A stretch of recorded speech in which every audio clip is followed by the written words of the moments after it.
sa San Lazaro Hospital sa Maynila. Umaabot daw ng 600 hanggang 1,000 pasyente ang sinusugod araw-araw para magpabakuna dahil sa kagat ng iba't ibang uri ng hayop.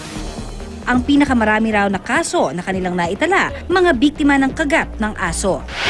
Kapag nakagat ng asong isang tao, ang rabies o virus na kalimitang nasa laway ng aso, papasok sa ating katawan at siyang unti-unting sisira sa ating cells.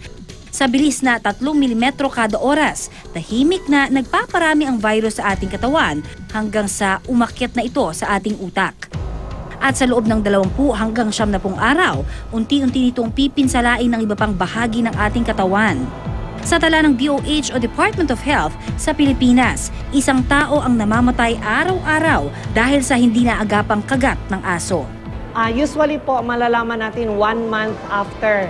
1 month to 3 months after.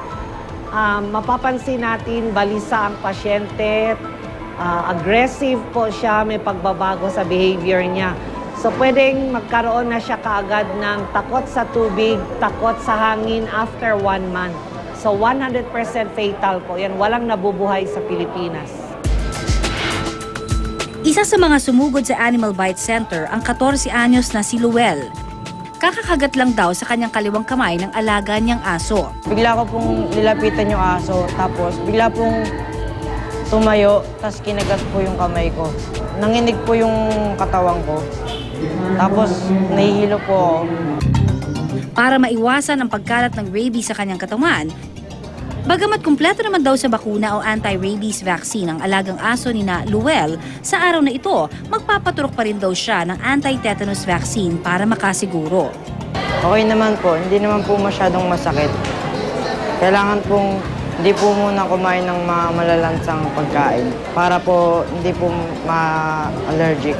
Malakas po yung loob ko sa mga bagay po na magpapagaling sa katawan ko. Payo pa ni Dr. De Guzman, kapag daw nakagat ng aso o kahit pa pusa, wag na wag daw ito kakaskasan ng bawang dahil lalo lamang makakairita o makakasunog ng ating balat ito. Hugasan ang sugat ng sabong panlaba dahil mas matapang ito at mas epektibong pamatay ng bakterya. Itapat ito sa gripo na may free-flowing na tubig para mainam na mabanlawan. Huwag nang mag-atubiling isugod ang pasyente sa pinakamalapit na pagamutan para mabigyan ng agarang lunas. At para maiwasan din ang pagkakaroon ng ating mga alagang hayop ng rabies, mainam kung regular itong pababakunahan. Taon-taon po yan, once a year, dapat i-maintain po yan para hindi magka-rabies yung aso.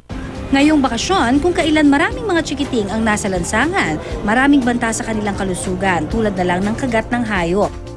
Basta't mga kapuso, maging malingap lang at maniguro para anumang sakit ay agad na malunasan.